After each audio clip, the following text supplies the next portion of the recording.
사사기 21장 25절 우리 다 같이 한 절을 합독하겠습니다.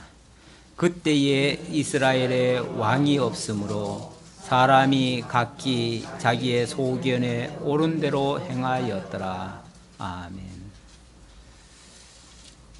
오늘 사실은 분량이 좀 많습니다. 오늘 종교개혁 기념 특강으로 준비를 했기 때문에 일단은 범위를 조금 많이 잡았습니다. 그래서 상당히 좀 긴 내용인데요.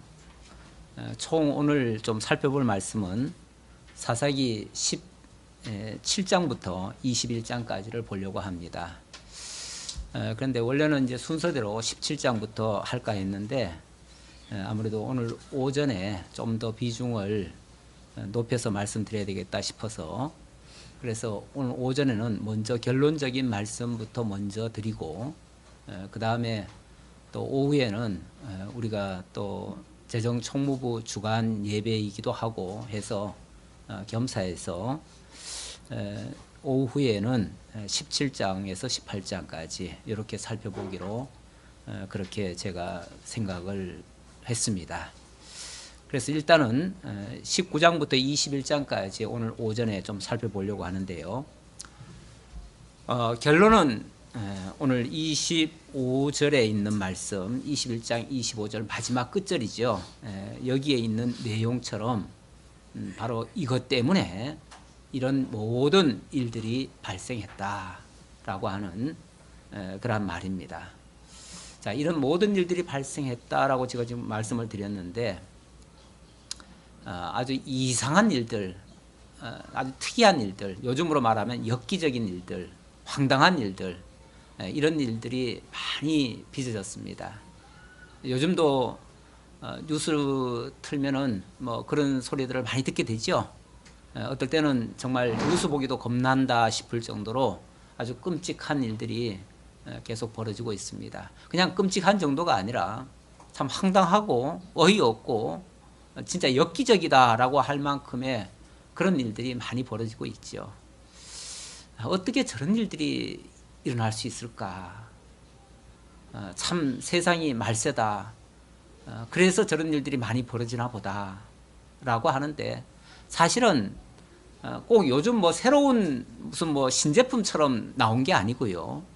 이러한 일들은 과거에도 많이 있었고 우리가 성경을 살펴보니까 지금 이 사사기가 기록될 당시는 뭐 정확한 횟수는 모르겠지만은 뭐 적어도 한 4,500년 정도는 됐을 것 같은데 그 이전에 벌써 이런 일들은 만연해 있었습니다. 만연해 있었고 그런 만연한 그런 상태에서 갖가지 문제들이 발생하는데 거기에 대한 올바른 진단을 해주고자 하는 것이 본문의 의도입니다.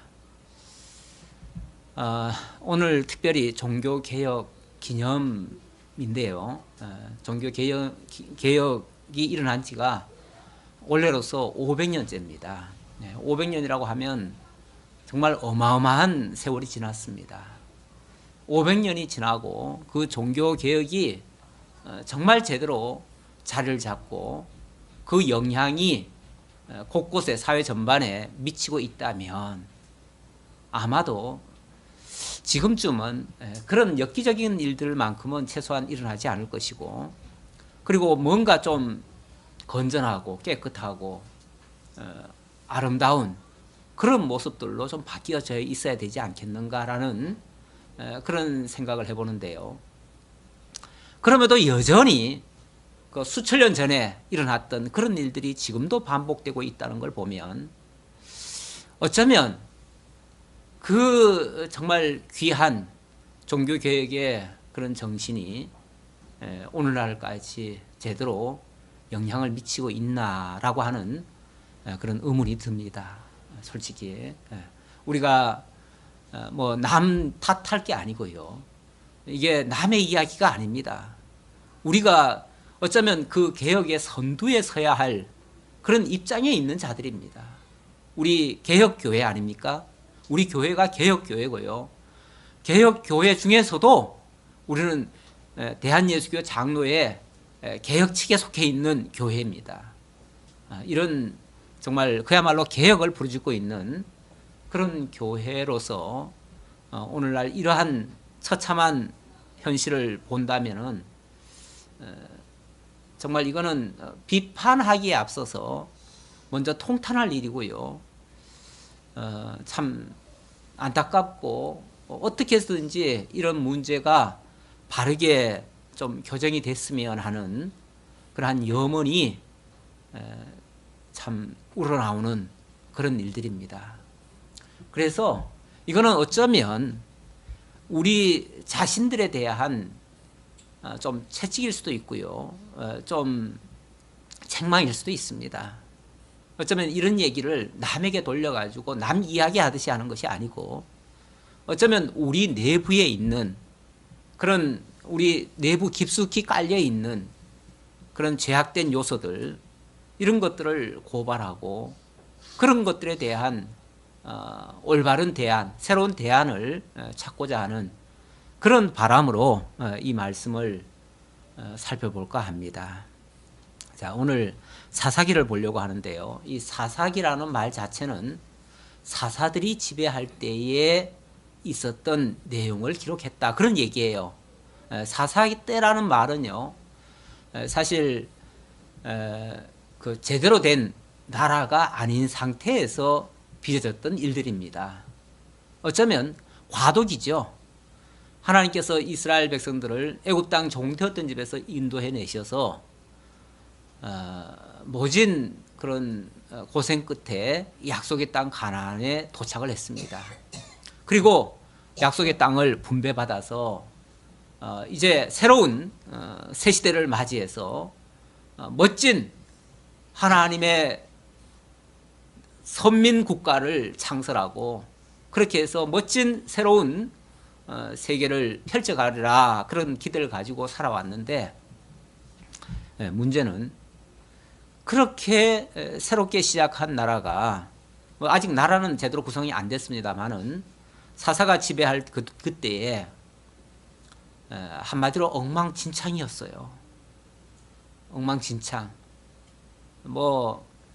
저 위에 있는 자부터 시작해서 저 아래 말단에 이르기까지 전부 다 어떤 원칙이 없고요. 정의가 없고요. 올바른 게 없어요. 분명히 객관적인 기준이 될 수 있는 하나님의 말씀이 있었지만 사사들이 전하는 그 하나님의 말씀은 다 등 뒤로 던져버리고 그리고 전부 다 제각각 자기 소견에 옳은 대로 행했습니다. 자기 소견에 옳은 대로 행한다고 하면은 제각각 이런 거죠. 한마디로 제각각. 기준은 자기가 기준인 거죠. 자기가 옳다고 생각하면 그게 다 맞는 거고 남들은 다 틀린 거고 그러니까 내 하고 싶은 대로 다 해버리고 그러니까 남은 전혀 배려도 없고 고려하지도 않고 전체도 생각지 아니하고 그야말로 자기 하고 싶은 대로 하는 이런 상태를 소위 무정부 상태라 그렇게도 표현하죠. 세상적으로 말하면 사실 이 무정부 상태라는 건 굉장히 무서운 이야기입니다. 그런 거는 참 안 좋은 거죠. 오죽하면은 어떤 학자들은 그렇게 얘기해요. 무정부보다는 차라리 독재가 낫고 독재라도 있는 게 그래도 낫다고 그런 얘기도 하는데 무정부는 가장 안 좋은 상태예요.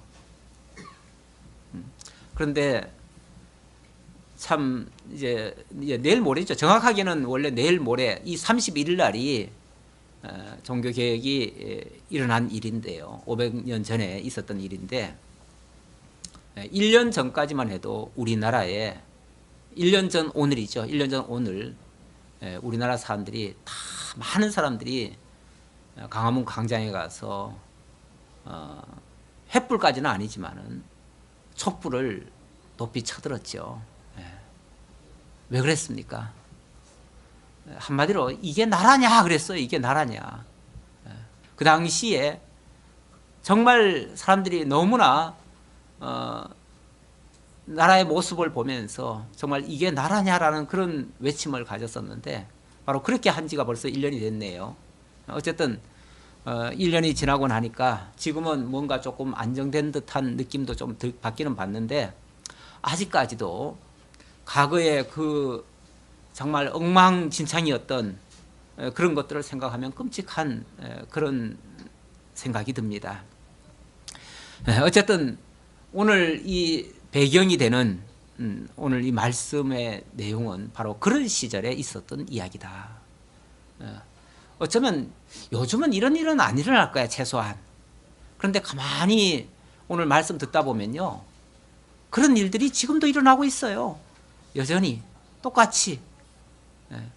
뭐가 고쳐졌는지, 뭐가 어떻게 개선이 됐는지 잘 모를 정도로 지극히 인간들은 지금 시대가 그런 시대 아닙니까? 철저히 개인주의 시대 아니에요?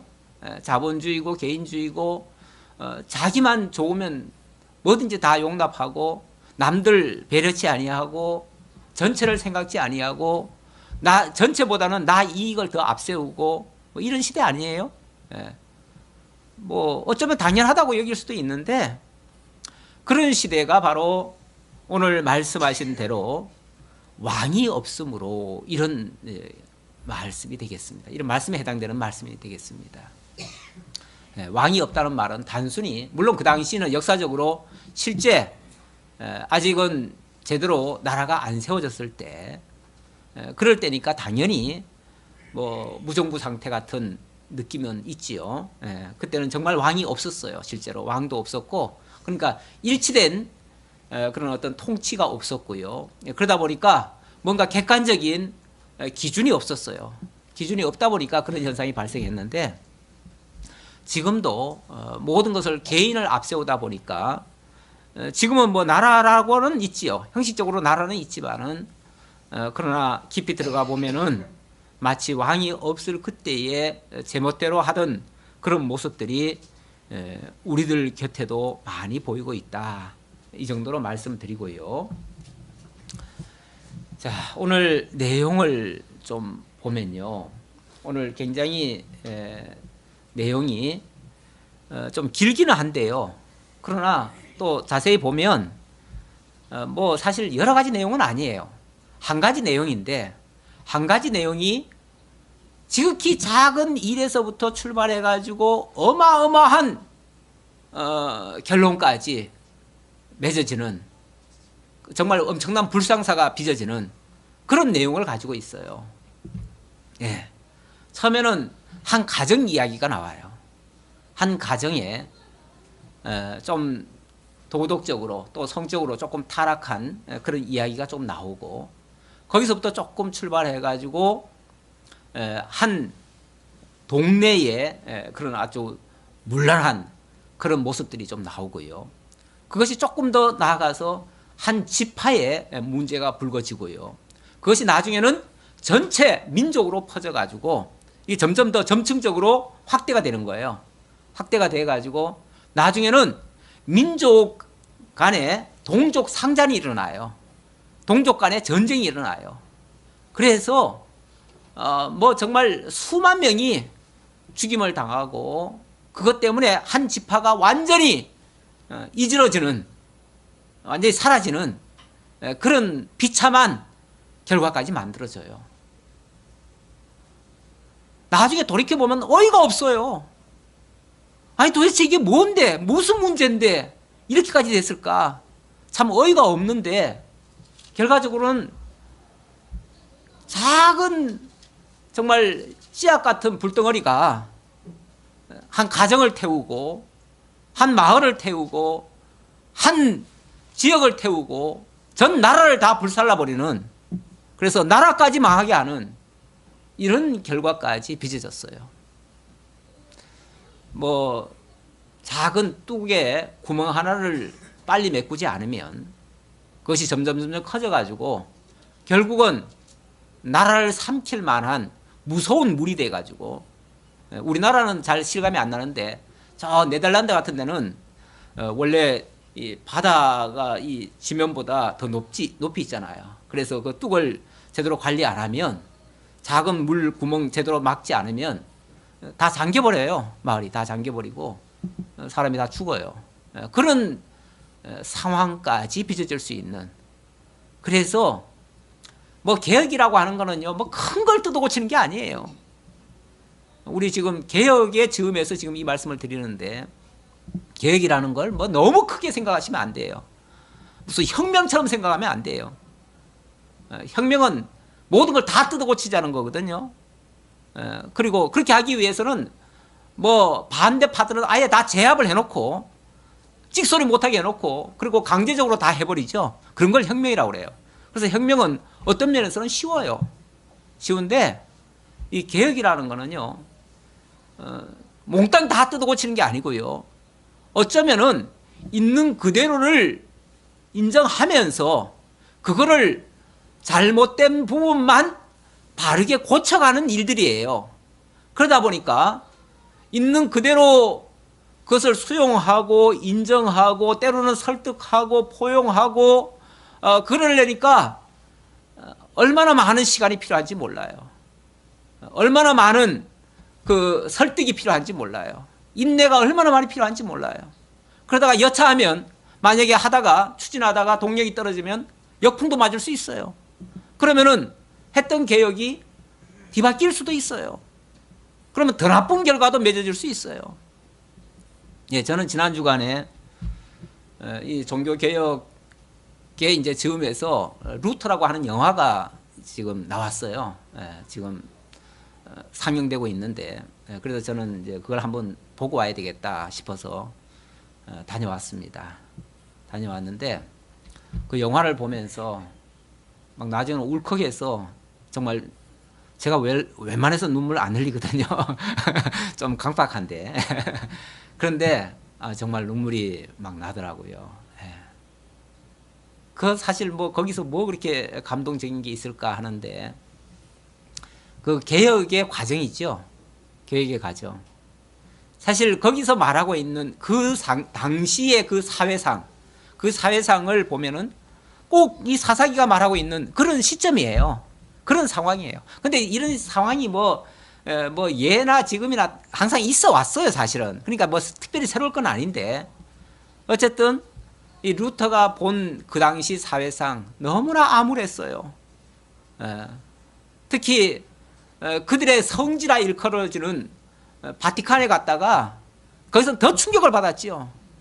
거기서는 그 계단을 기어 오르면서 그 뭐예요, 면제부 사가지고 그것만 사면은 뭐 조상들의 죄까지 다 용서해 준다고 하니까 그런 걸 하다가 결국은 이런 어처구니 없는, 그러면서 정말 가난한 자들의 그 호주머니까지 다 털어버리는 그런 모습을 보면서 너무 격분해가지고, 이 사람이 신부였지만은 신부직을 그냥 포기할 각오하고 그냥 자기가 거기에 대한 부당성을 고하지요.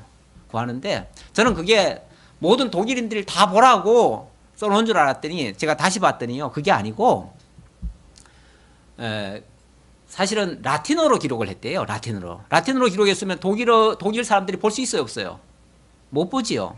라틴어는요, 그 당시 성직자들만 볼 수 있었어요. 성직자들, 그러니까 다시 말하면 성직자들에게 성직자들 각성시키려고 성직자들과 토론을 통해서라도 이 잘못된 부분을 고쳐보자고, 쉽게 말하면 그렇게 제안한 거예요. 제안을 해서 일단은 교회 문 앞에다가 그걸 95개 조항 잘못된 거를 걸어놓고, 그리고 똑같은 내용을 그 당시 그런 일들을 집행했던 그런 두 신부에게 보냈어요. 보내고 토론을 제안을 했죠. 이 문제 가지고 우리 진지하게 토론해 봅시다. 이렇게 신사적으로 사실은 했던 거더라고요. 막 아주 그렇게 아주 불경스럽게 그런 식으로 막 도발적으로 이렇게 한 게 아니고요. 그렇게 했더라고요, 처음에. 그렇게 했는데 뭐 그들은 그거를 좋게 받아들이지 않고 바로 종교 재판에 해부하고 일단 파문부터 하고 그 신부직 파문 시켜버리고, 그리고 종교 재판에 끌어들여 가지고 이단으로 정죄해 놓고, 그리고 네가 한 말 다 취소해라, 철회해라. 철회하지 않으면 결국은 죽여버리겠다, 그거지요. 설득하다 안 되니까 나중에는 그 말 하더라고요. 긴 말 필요 없고 예스냐 노냐 철회하는데 예스냐 노냐 쉽게 말하면 예스 하라 그 말이죠. 예스 아니면은 넌 죽는다. 예스냐 노냐 딱 단마디로 대답해라. 그때 처음에는 굉장히 두려웠는지 하루만 말미를 달라. 그래놓고 그 다음 날 가가지고 노를 하는 거죠. 노 한마디 하는데 그렇게 정말 심사숙고하고 했어요. 그렇게 해서 노 했지요. 노 하면서 노 하는 이유를 조목조목 되더라고요. 그렇게 해서 그것이 한 사람의 파문에 그치는 것이 아니고 결국 그것 때문에 그렇게 또 용감하게 하니까 또 우군이 생기더라고요. 그렇지 않았으면은 그냥 한 사람만 바보 되는 거예요. 어떤 사람은 그래요. 아니 그걸 토론하려면은 조용히 그 신부한테나 편지를 보내고 그렇게 토론을 하지 왜 거기다가 교회당 입구에다 갖다가 붙여놨냐 그러는데 이렇게 공개적으로 해도 파문하고 이단 정죄하고 죽이려고 하는데 만약에 그걸 공개 안 하면요 지도새도 모르게 죽지요. 그리고 아무런 우군도 못 얻지요. 그러면 개혁이라는 거는 전혀 시작도 안 되는 거죠. 안 되는 건데 그렇게 공개적으로 해야만 상대방도 이제 반응을 하지요. 그렇게 해서 아마 했다고 저는 보여지고요. 어쨌든 그렇게 해서 처음에는 자기가 혼자 싸우는데 나중에는 제후들이 그 노 하니까 제후들이 같이 동참을 하더라고요. 동참을 하고 그리고 나중에는 그래도 황제는 들을 수 없다. 있을 수 없다. 그러면서 쉽게 말하면은 언제까지 철회시켜라. 그렇지 않으면 죽여버리겠다. 이런 식으로 얘기를 하니까 제후들이 한 사람 한 사람 나오면서 황제 앞에 제 목부터 내어놓겠습니다. 저를 죽여주십시오. 그렇게 내놓더라고요. 내놓으니까 한 사람 한 사람 다가와서 다 같이 목을 내놓고 우리도 죽겠습니다. 우리도 죽겠습니다. 다 죽겠다고 하니까 결국은 황제가 손을 드는 거죠. 인정할 수밖에 없는 거죠. 모두를 다 죽이고 할 수는 없잖아요. 그래서 결국은 이 종교개혁이 성공을 거두고 결국은 개혁교회가 탄생이 되어졌습니다. 이 개혁이라고 하는 것은 어찌 보면 신사적으로 해야 되기 때문에 너무나 많은 그 어려운 과정이 있어요. 그래도 그것이 옳은 방법이죠. 혁명은 좋은 방법은 아니에요. 불가피할 수도 있겠지만은 그래도 개혁이 필요한 거죠. 오늘 한국교회, 이 한국의 사회상 정말 고쳐야 될 것들이 너무나 많은데 이것을 혁명으로 뒤집어 엎을 수는 없어요. 우리가 무슨 수로 혁명을 하겠습니까?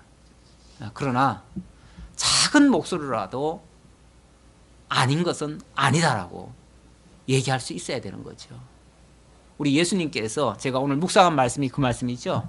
묵상한 말씀이 뭡니까? 우리는 한토록도 희고 검게 우리 임의로 할 수가 없다. 그러니까 우리가 마음대로 뭘 맹세하지 말고 이렇게 하겠다 저렇게 하겠다 하지 말고 오직 너희 말은 옳다 옳다 아니라 아니라 하라. 옳은 것은 옳다 하고 아닌 것은 아니다라고만 얘기해라. 이에서 지나는 것은 악에서 나는 것이다. 그 이상 넘어가는 것은 그건 악한 동기에서 나온 것이고 그거는 잘못된 것이다 그 말이죠. 그래서 우리의 그 기본 자세는 옳은 것을 옳다라고 강하게 증거하고 아닌 것은 아니다라고 강하게 증거하고 결국은 참에 대해서만 얘기를 하는 거죠. 진짜에 대해서만 이야기하는 거죠. 잘못된 것을 잘못됐다라고 하는 것이고요.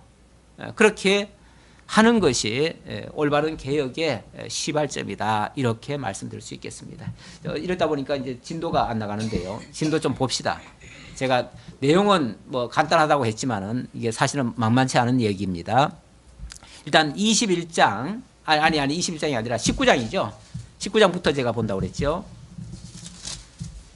19장 1절부터 조금 보도록 하겠습니다. 이스라엘의 왕이 없을 그때에 에브라임 산지 구석에 거류하는 어떤 레위 사람이 유다 베들레헴에서 첩을 맞이하였더니 그 첩이 행음하고 남편을 떠나 유다 베들레헴 그의 아버지의 집에 돌아가서 거기서 넉 달 동안을 지내매. 일단 뭐 심상치 않은 일이 발생했어요. 그러나 이거는 어찌 보면 뭐 그냥 한 가정의 이야기일 수 있어요. 그런데 우리는 주의 깊게 봐야 되는 것이 어쨌든 한 레위인이 이렇게 했다라는 데 일단은 주의를 좀 드리고요. 레위인이 그랬다는 것은요, 레위인은 그 당시로 말하면요, 지도층이에요. 지도 계급에 있는 사람이에요. 레위인은 어떤 사람입니까? 하나님이 특별히 너희는 내 기업이다라고 하나님이 따로 구별해가지고 각 지역에다가 파송을 해가지고 그 지역 사람들을 올바른 길로 인도해 줄 입장에 있는 사람이에요. 그런 지도층에 있는 사람이 뭘 했다고요? 일단 첩을 얻었대요. 뭐 첩이 옳은지 그른지는 뭐 나중 이야기고요. 어쨌든 하나님의 그 법에 의하면은 첩을 얻은 건 옳은 게 아니죠. 절대. 하나님은 한 사람의 남자에게 한 사람의 여자를 붙여서 한 가정을 이루게 하시고, 그게 이제 최초의 첫사람 아담에게서부터 시작된 가정 개념입니다. 하나님께서 그렇게 시작을 했는데 어쨌든 첩을 얻었다. 여기서부터 이제 조금 꼬이고요. 첩을 얻었는데 이 첩이 또 어떤 첩이냐? 행음을 했대요. 행음을 하고 남편을 떠나 아마 그게 발각이 됐던가 봐요. 그러니까는 친정으로 도망을 간 거예요. 그래가지고 오질 않는 거예요. 이것도 벌써 굉장히 안 좋은 모습을 지금 보이고 있죠. 어쨌든 남자도 비정상이고 여자도 비정상이에요. 뭔가 지금 옳지 않은 것에서부터 출발이 시작됐어요. 어쨌든 그래도 기왕 얻은 첩 어떻게 해야 돼요? 거둬야죠. 그러려고 가서 달래고 어쩌고 해가지고 데려오려고 했어요. 근데 그 집에 갔더니 그 장인 어른이 미안해서 그런지 그냥 한 3일 동안 푸짐히 먹여요. 그리고 4일째, 5일째 되는 날까지 가겠다는데 계속 붙잡아요. 못 가게. 무슨 영문인지 모르겠는데 어쨌든 붙잡다 보니까 저녁 때까지 그냥 붙잡혀 있다가 에이 더 이상 오늘 밤은 더 이상 나 여기서 안 잘난다. 그리고 그날 밤에 그냥 와버렸어요. 저녁 때. 오다가 사고를 만나게 됩니다. 무슨 사고를 만나냐면은 오다가 이제 원래는 이 사람은 이제 원래 유다 지파에 속해 있는 사람이에요. 유다 지파 베들레헴 땅에 살던 사람인데 이 사람이 이제 다른 지역에 갔다가 오는 길목에 어디가 있냐면 베냐민 지파가 있어요. 그 베냐민 지파를 지나가 와야 돼요. 와야 되는데 벌써 해가 져버렸어요. 할 수 없이 하룻밤 자고 가야 되겠다 싶었는데 어디 잘만한 집이 없을까 했는데 마침 한 노인네를 만났는데 얼마나 또 인자하고 그래서 참 좋은지 몰라요. 그래서 기꺼이 자기 집을 내주겠대요. 그래서 그 집에 들어가서 하룻밤을 자겠다고 그래서 참 씻고 이제 잘 준비를 하고 있는데 갑자기 그 동네에 나중에 알고 보니까 그 동네가 아주 흉악한 동네예요. 거기에 불량배들이 많은 거예요. 불량배들이 나타나가지고 밤에 너희 집에 오늘 새로운 사람 왔지? 내놔 그러는 거예요. 오늘 밤에 그 사람을 통해서 자기네들이 즐기겠다는 거예요. 여기는 우리 성경은 뭐 그걸 관계라고만 표현해 놨지만은 그 당시에 그 풍습이 어떠했는가를 잘 보여주는데요. 막 동성애가 만연했다는 것을 알 수가 있어요. 여기 그 남자를 끌어내가지고 관계하겠다는 말은 동성애하겠다는 뜻이에요. 지금으로 말하면. 그러니까 얼마나 성적으로 문란했는지 몰라요. 그랬더니 그 노인네가 그래도 우리 집에 온 특별히 이 사람은 보통 사람도 아니고 레위인이에요. 레위인을 다치게 하면 안 된다라고 하는 그래도 막연한 이 노인네니까 그런 어떤 레위인을 지켜야 되겠다고 하는 정신이 있었던가 봐요. 그러니까 그 사람을 지키기 위해서 무슨 제안까지 하냐면 내 처녀 딸들까지 다 내주겠다. 너들한테 다 내줄 테니 그렇게 해라. 그들이 말을 안 듣지요. 예, 안 들으니까 나중에는요 무슨 일이 발생하냐면은 이제 다급해지니까 이제 꼼짝없이 이제 그 남자가 잡혀가게 생겼어요. 잡혀가게 생기니까 그 남자가 자기 첩을 내주고는 그리고 자기는 방 저 뒤쪽으로 도망가는 거예요.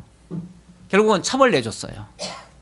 첩을 내주니까 그 첩이 밤새도록 그 동네 불량배에게 집단으로 린치를 당한 거죠. 그리고는 그 뭐 불량배들이 뭐 무슨 뭐 인권을 보장해 주겠어요? 뭘 해주겠어요? 그래 놓고는 내팽개 쳐버렸어요.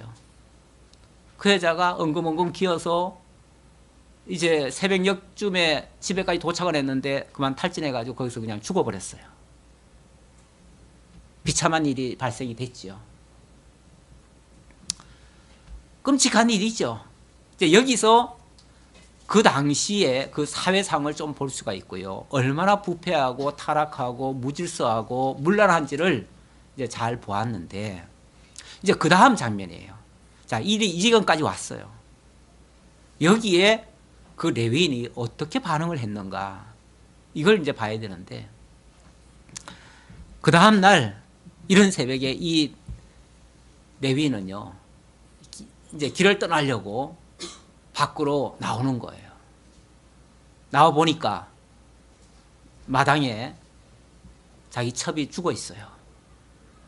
죽어 있으니까 그 첩을 데려가 가지고 한적한 데 가 가지고는 12토막을 냅니다. 12토막을 내 가지고 이스라엘 12지파에게 다 통지를 해요. 물론 죄악상을 고발하겠다는 뜻이겠죠. 이렇게 이 기브온 족속들이 이렇게 못된 짓을 우리 아내에게, 첩에게 했다, 이제 그 얘기죠. 근데 사실 내막적으로 알고 들어가 보면 그 원인에 자기도 동조한 거 아니에요? 자기도 같이 공범 아니에요? 세상에는요 수많은 그 살인 사건들이 일어나는데요, 원인을 잘 모르면 대부분 그냥 자살했다고 그래요. 자살했다.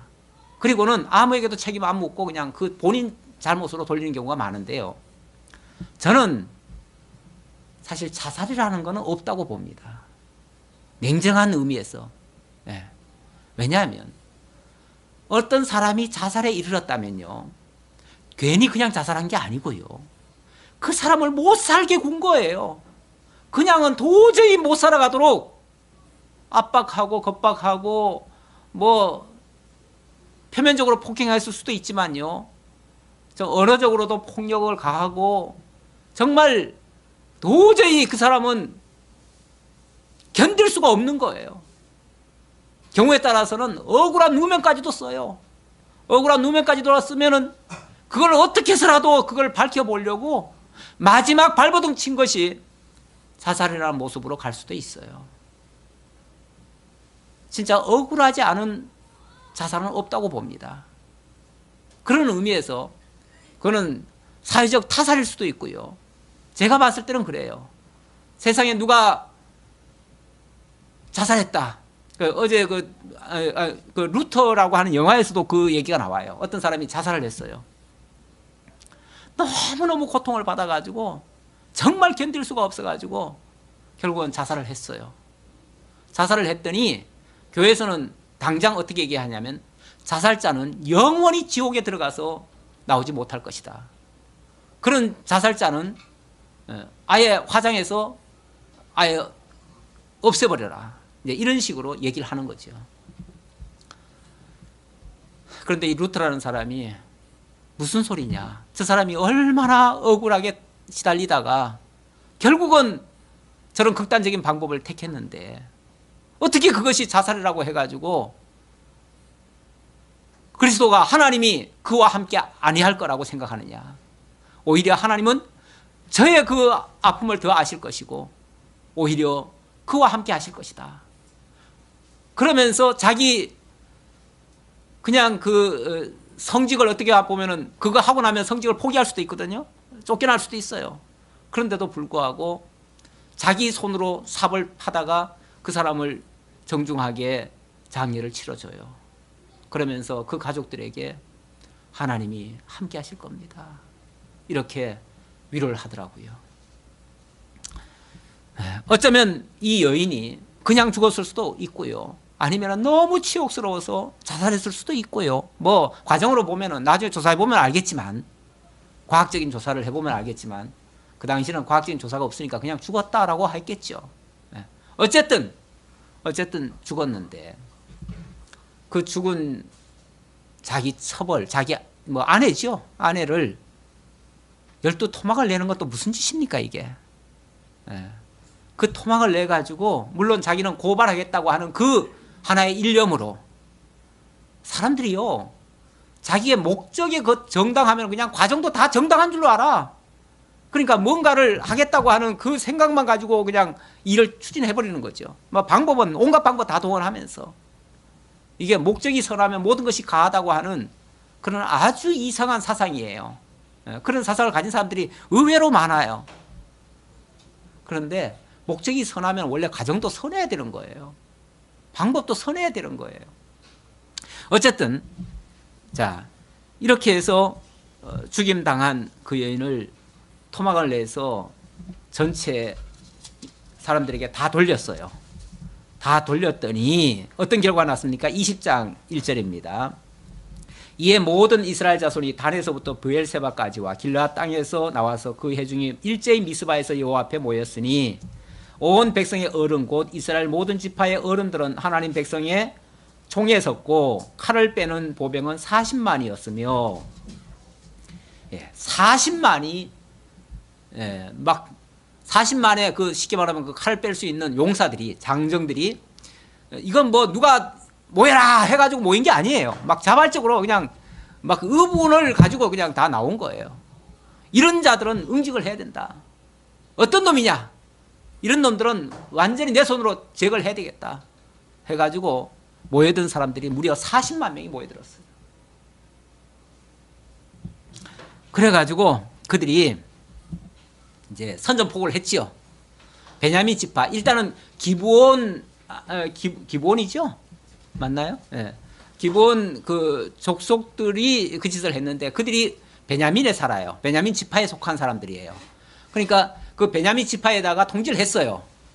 너희 중에 그 기브온 족속들이 쉽게 말하면 이런 못된 짓을 했는데 그들을 끌어내라. 그 불량배들을 끌어내라. 그래서 그들을 정당하게 판결해서 그들을 우리들이 제압하겠다. 그들을 이제 쉽게 말하면 벌을 주겠다 그 말이죠. 벌을 주면 이 문제를 덮고 가지만은 그렇지 않으면은 그만둘 수 없다. 그랬더니 이 베냐민 지파 입장에서는요, 이 기브온 족속들이요, 알고 보니까 전부 다 용사들이에요. 용사들. 너무나 전쟁에 아주 능한 사람들이에요. 그러니까 너무 아깝잖아요. 그러니까 그런 사람들을 순순히 내어줄 리가 없지요. 또 더군다나 베냐민 지파 입장에서는요, 자기네들은 다 해봤자 26,000명밖에 안 돼요. 26,000명밖에 안 되는데 그래도 우리에게는 이런 아주 용맹한 장수들이 있으니 뭐 저기는 40만이 모여들었지만은 다 허접하니까 우리 전쟁하면은 우리도 한번 맞서볼 수 있다. 우리가 왜, 그리고 뭐 우리만 잘못했냐? 뭐 냉정하게 따져보면 그 남편이 준 거 아니냐? 막 이런 식으로 이제 얘기했겠죠. 그런 식으로 해가지고 전쟁을 하자고 덤빈 거예요. 그래서 이 작은 싸움이 이제 민족 간에 동족 상잔이 일어나기 시작한 거예요. 그래서 드디어 전쟁이 터졌습니다. 전쟁은 총 3일을 했는데요. 첫날 전쟁 결과가 어떻게 됐느냐 하면은, 첫날 전쟁 결과 26,000명의 베냐민 지파가요, 40만의 나머지 이스라엘 군대를요 무찔렀어요. 무찔러가지고 첫날에 22,000명인가를 죽였습니다. 그들이 정말 통곡을 했죠. 어떻게 이런 일이 우리 40만이 저 26,000을 감당을 못해서 이러다니, 이게 하나님이 우리한테 이 전쟁하지 말라고 하는 건가? 그래서 기도를 하고 기도를 했더니 하나님이 또 하래요. 우리 하나님도 참 응답을 이상하게 하셔요. 그래서 그 다음날 전쟁을 또 했어요. 또 했는데 이번에는 18,000명이 죽었네요. 연거푸 이틀째 22,000명 죽고 18,000명 죽고 해가지고 4만 명이 죽었어요. 11조를 들였어요. 40만에 11조가 그냥 들여져 버렸어요. 4만 명이 죽임당했어요. 이거 대단한 전쟁입니다. 엄청난 전쟁이에요. 이 칼싸움 해가지고 4만 명 죽는다는 거 대단한 거예요. 그래서 야, 이게 어떻게 된 거냐. 우리가 뭘 잘못했길래 하나님이 이렇게 하시나. 그래가지고 하나님 앞에 다시 한번 기도했더니 내일은 너희들이 반드시 이긴다 그러셨대요. 그래가지고 그 응답 믿고 또 가서 전쟁을 했어요. 근데 진짜 그 다음날은 이겼어요. 이기긴 이겨가지고 어떻게 이겼냐면은 베냐민 지파를 그 다음에는 아주 정교하게 계략을 짜가지고 이렇게 했는데 그들이 그 함정에 빠진 거예요. 그래가지고 26,000명 군대였는데 25,000명을 몰살시켰어요. 이제 숫자적으로 따지면은 뭐 1,000명이 남았는데 뭐 나중에 또 죽였는지 나중에 보니까 600명 남았대요. 베냐민 지파 600명 남았대요. 600명 남기고 다 죽였어요. 거기서 그친 게 아니고요. 그렇게 죽고 나니까 이제 그들은 나머지들은 이제 산으로 도망갔을 거 아니에요. 이제 게릴라처럼 이제 다 흩어졌을 거고 흩어졌고 그 마을에 들어가가지고 거긴 부녀들 어린 아이들 몽땅 다 죽여버렸어요. 가축까지 다 죽여버렸어요. 완전히 쓸어버린 거죠. 이런 종자는 남겨두면은 이거 후환이 있다. 그래서 완전히 제거해야 되겠다. 그래서 다 쓸어버렸어요. 이제 베냐민 지파에는 여자가 한 명도 없어요. 그런 상태를 만들어버렸어요. 잘한 거죠? 잘했습니까? 자, 원인은 어찌됐든 간에 결과가 이렇게 빚어졌다는 것은 이건 사실은 이건 통탄할 일입니다. 나중에 전쟁이 끝났어요. 일단 전쟁이 끝나고 나서 가만히 정신을 차리고 보니까요, 우리가 지금 무슨 짓을 한 거예요? 우리 지금 무슨 짓을 한 거예요 지금? 아니 물론 처음에 정말 어처구니 없이 한 여인이 그렇게 집단 폭행을 당하고 죽임 당하고 비참하게 그렇게 토막살인이 되고 이런 것이 너무나 끔찍하고, 그래서 거기에 대한 어떤 응징이 있어야 된다라는 것까지는 알겠는데 이해는 되지만, 그거에 대한 보응을 하겠다며 한 짓은 너무너무 하잖아요. 너무 끔찍한 일이잖아요. 무엇보다도 이스라엘 민족은요, 하나님께서 12지파를 만들어줬어요. 그래서 그 12지파에게 기업을 분배하고 그 12지파를 통해서 이스라엘 나라를 세우시겠다고 하나님이 약속을 해놨어요. 그런데 그 12지파 중에 한 지파가 지금 뭐 하게 생겼어요? 다 없어지게 생겼어요. 이지러지게 생겼어요. 뿐만 아니라 그 11지파가요 무슨 결의까지 했냐면, 이제 베냐민 지파는 쉽게 말하면 우리 총회에 들어올 자격도 없다. 그러니 저놈들은 이제 다시는 그 후손도 못 만들도록 아예 씨를 다 말려야 된다. 그래 놓고 혹시 살아남아 있는 자가 있다면은 그들에게 우리 딸들을 전혀 줄 수 없다. 그래서 누구든지 그 딸을 주는 자는 뭐 한다? 같이 내쫓아 버린다. 쉽게 말하면 이렇게 서로 맹세까지 해버렸어요. 자, 좋든 싫든 하나님 앞에 맹세한 건 어떻게 해야 됩니까? 지켜야 된다고 하는 또 생각들은 가지고 있어요. 희한해. 엉뚱한 맹세를 잘 해놓고 그건 또 엉뚱하게 또 잘 지키겠다고 또 그런 사람이 있어요. 우리 아까 예수님 말씀에 의하면은 아무것도 맹세하지 말라는데요. 그렇죠? 하늘로도 맹세하지 말고 땅으로도 맹세하지 말고 네 머리털럭 하나도 네 마음대로 못하는 존재가 무슨 뭘 할 수 있느냐라고, 무슨 맹세를 하느냐라고 했는데, 다만 옳으면 옳다 아니면 아니다 정도로 해야지, 맹세하는 것은 그건 월거리다. 하나님 위치에 올라가서 하는 짓이다. 그런 얘기예요. 우리 함부로 맹세하는 거 아닙니다. 왜냐하면 우리는 맹세를 하면요 지켜야 되는데 지킬 만한 능력들이 없어요. 그런 능력이 없기 때문에 아예 맹세 안 하는 것이 죄 안 짓는 겁니다. 왜냐하면 맹세했다 그러면은 못 지킬 거니까. 못 지키는데 맹세하면 결국 하나님 희롱한 거잖아요. 그렇죠? 그러니까 맹세하지 말고 옳은 건 옳다 하고 아닌 건 아니다라고만 해라.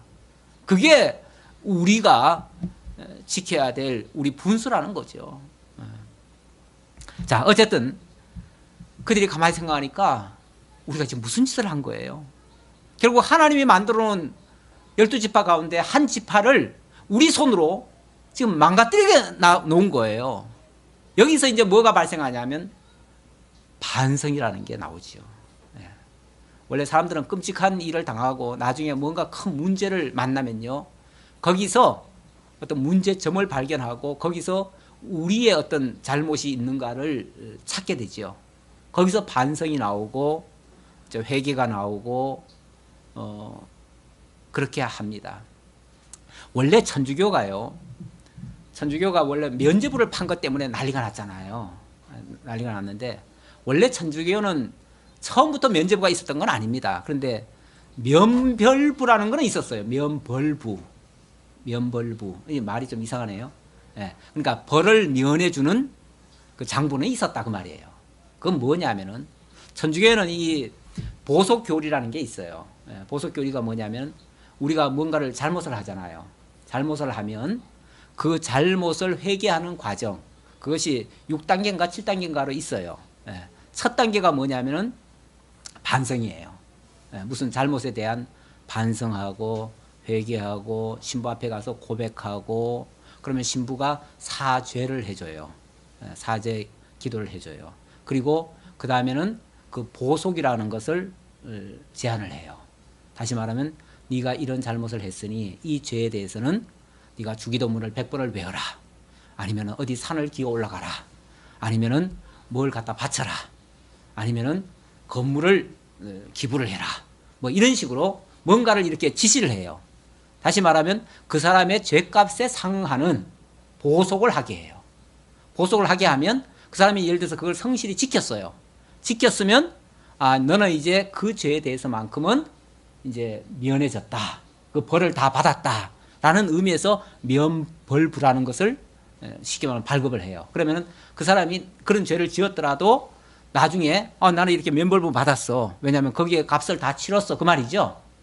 그거는 제가 봤을 때는 아주 잘못된 건 아닌 것 같아요. 과정적으로, 방법론적으로는 좀 뭐 우리하고는 좀 다르지만은 어쨌든 그거는 정당한 어떤 대가를 지불하고 거기에 대한 증표를 받은 거니까 그것까지는 잘못된 게 아닌데 이게 이제 나중에 이제 바뀌어버린 거예요. 뭘로 바뀌었냐면 면죄부로 바뀌어버렸어요.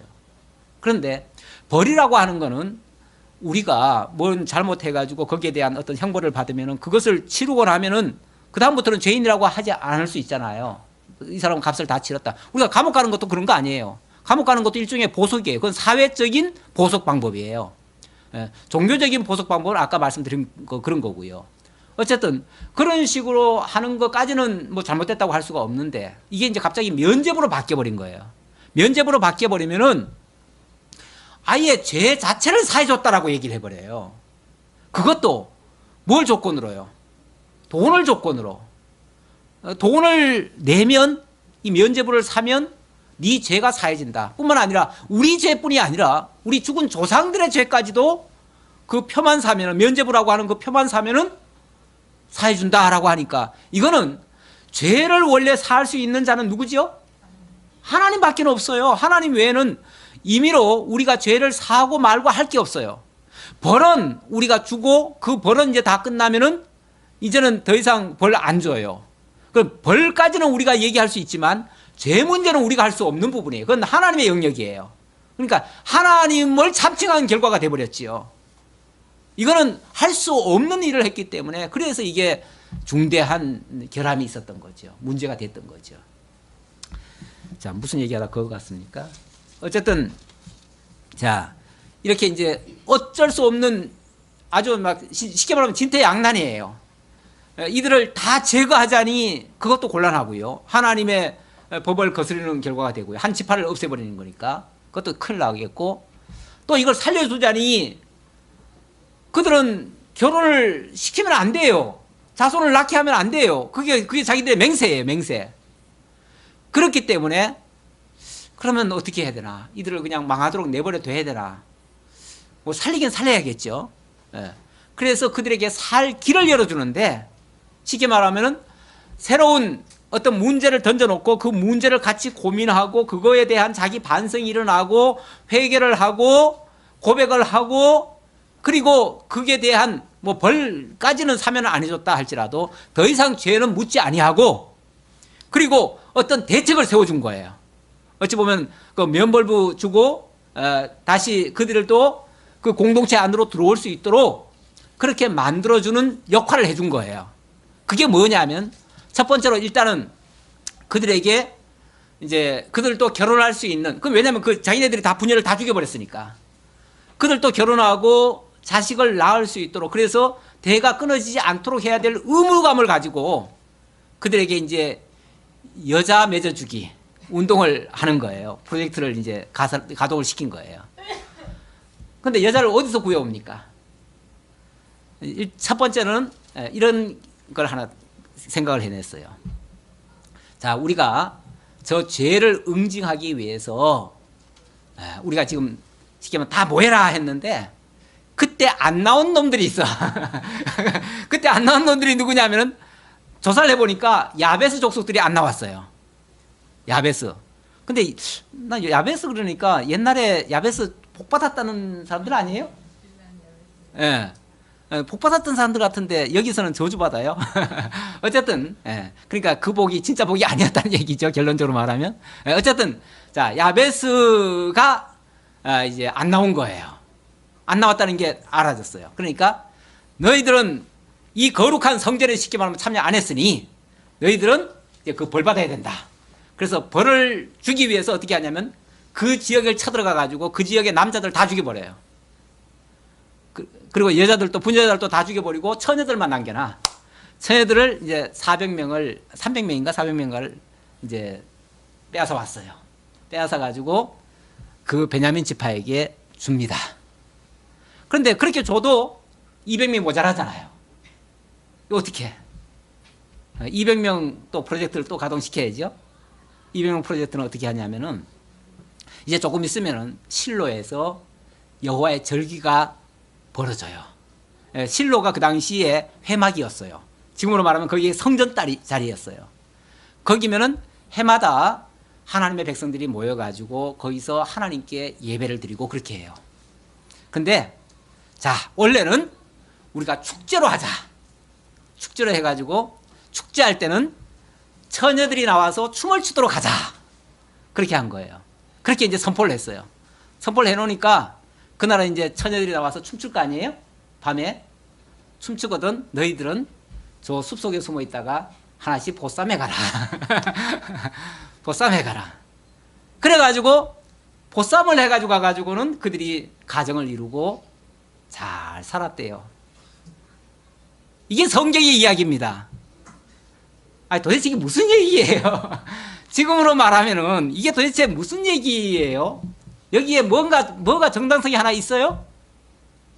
뭐라도 정말 제대로 된 게 뭐 하나 있습니까? 제가 봤을 때는요, 아주 총체적 난국이에요. 모든 게 다 잘못됐어요. 모든 게 다 틀어졌어요. 도대체 어디서부터 이런 문제가 발생했습니까?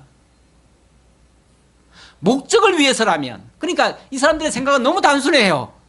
아, 이걸 해야 되겠다? 아, 그러면 이거 하기 위해서는 뭐 해요? 뭐 사람 죽일 수도 있고, 이거 하기 위해서는 토막도 내고, 이거 하기 위해서는 마을도 그냥 쑥대밭 만들고, 이거 하기 위해서는 그냥 보쌈도 하고. 그러니까 그야말로 목적 하나만 바라보고 그냥 모든 걸 다 해버리는 거죠. 근데 그 목적이 참 선하면 그나마 좀 다행이겠는데 그것도 아닌 것 같은데, 한마디로 이거는 자기 소견에 옳은 대로 행한 거예요. 그냥 한마디로. 다른 걸로는 말이 필요 없어요. 다른 설명할 방법이 없어요. 그런데 그냥 자기 소견에 옳은 대로 그냥 지멋대로 한마디로 하는 거예요. 뭐가 없으니까요. 본문은 왕이 없음으로 그랬다라고 합니다. 이 왕이 없다는 말, 물론 그 당시에는 역사적으로 실제로 왕이 없었어요. 왕이 없다 보니까 아무 말도 안 들어요. 지멋대로 해요. 그냥 자기 하고 싶은 대로 하는 거예요. 사사라는 직책은 있었지만 사사는요 그야말로 부정기적으로 나타나는 사람이에요. 뭐 무슨 합법적인 권한을 가지고 권력을 가지고 누리고 이러는 사람이 아니에요. 어느 날 갑자기 뭐 그냥 아무것도 안 하던 사람이, 예를 들어서 그냥 들판에 가서 양치던 사람이 어느 날 갑자기 사사라고 나타나요. 그러면 그 사람 말이 설득력이 있어요, 없어요? 하나님은 그 사람을 통해서 뭔가를 하려고 하시는데 도무지 백성들이 인정을 안 하는 거죠. 그러니 누구 말을 듣겠어요? 누구 말을. 그냥 자기 하고 싶은 대로 하는 거죠. 이런 시절. 지금도 나라가 제대로 어떤 권위를 갖고 뭔가를 하지 아니하면 이런 백성들은 자기 멋대로 또 살게 되는 결과가 돼요. 그러니까 법이 너무 무르고 법에 어떤 제대로 된 정당성이 부여 안 되고 뭔가 일관성이 없고 진실성이 부여되지 않고 이러면요 막 결국은 제멋대로 다 법도 무시하고 온갖 방법이 다 나타나요. 그래서 빨리 모든 게 바로 잡혀야 돼요. 개혁도 바로 돼야 되고요. 지금 왕이 없다는 이런 말, 우리 신앙적으로 말하자면 객관적인 기준이 없는 거죠. 다시 말하면 하나님의 말씀이 제대로 저들에게 증거가 안 되고 있는 거죠. 오늘날도 하나님의 말씀을 모르면 우리 신앙도 그렇습니다. 자기 하고 싶은 대로 하면서 하나님 섬기고 있다고 생각해요. 진짜 하나님의 말씀에 귀를 기울이고 그 말씀을 청종하고 그 말씀에 순종하고 그 말씀대로 살려고 하는 그런 생각은 사라지고요. 그냥 자기 편한 대로 해석을 하는 거죠. 편한 대로. 루터와 그 교황이 충돌했던 부분도 바로 그겁니다. 그 당시 로마 교회는요, 신부가 루터가 왜 죄인이냐면요, 그 성경이 틀렸다는 게 아니에요. 그 말이 틀렸다는 게 아니에요. 그 말은 맞아요. 100번 맞아요. 100번 맞는데 로마 교회 법은 어떻게 되어 있냐면 성경 해석권은 오직 교회에 있다. 다시 말하면 교황에게 있다. 이렇게 했어요. 그게 그들의 교리예요. 그러니까 교황이 면죄부를 만들어서 팔면 그게 정답이고 그게 맞는 거지. 거기에 감히 신부가 왜 이 일을 다냐 이거죠. 뭐 옛날에 그 강권적으로 하는 사람들은 짐이 곧 국가다 그러잖아요. 내 말이 곧 법이고 이거랑 똑같지요. 오로지 성경은 교황만이 해석할 수 있는데 네가 그 해석한 게 죄다 그 말이죠. 그리고 그가 이단이라고 규정받은 이유도요, 그가 독일어로 성경을 번역했잖아요. 루터는 모든 사람이 성경을 알고 모든 사람이 성경을 통해서 하나님을 배워야 된다라고 하니까, 아니 교황 외에는 아무도 해석권이 없는데, 신부도 해석할 수 없는데 어떻게 개인이 성경을 보고 해석하게 만드느냐 그 말이죠. 이거는 정말 불운하고 이렇다, 그렇게 얘기를 한 거죠. 그러나 사람은요 전부 다 자기 사욕대로 갑니다. 자기 사욕대로 가요. 그러면 그 사람이 하는 거는요 항상 옳은 게 아니고요 항상 틀린 쪽으로 가요. 항상 틀린 쪽으로 가게 돼 있어요. 그래서 맹세 못하게 하는 거예요. 그래서 혼자 결정하지 말라는 거예요. 그래서 하나님의 말씀을 앞세워야 돼요. 지금으로 말하면 성경이 앞서야 돼요.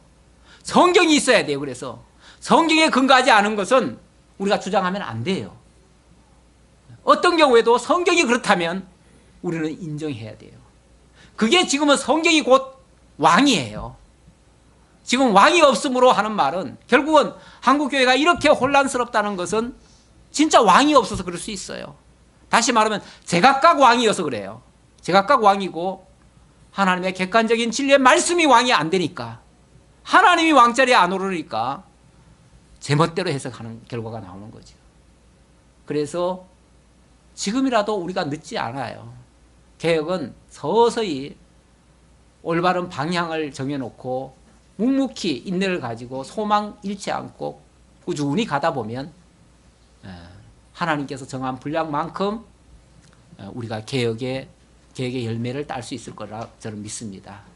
그거 믿고 우리 참고 인내하면서 묵묵히 가면 하나님의 정의로운 그런 역사가 반드시 펼쳐질 것이라 믿습니다. 기도하겠습니다. 아버지 하나님 감사합니다. 오늘 종교개혁을 통해서 기념해서 아버지 하나님 오늘 사사기 말씀을 상고했습니다. 그 혼란하던 시절 말씀이 없으므로 왕이 없으므로 제멋대로 행하는 그런 모습들 오늘날도 여전히 있음을 고백합니다. 아버지 하나님 우리가 항상 성경을 앞세우고 하나님 말씀을 따라서 순종하며 옳다 아니라 할 줄 아는 그러한 진실한 성도들 다 될 수 있도록 함께 해 주옵소서. 베풀어 주시는 은혜 감사드렸고 예수님의 이름으로 기도하옵나이다. 아멘.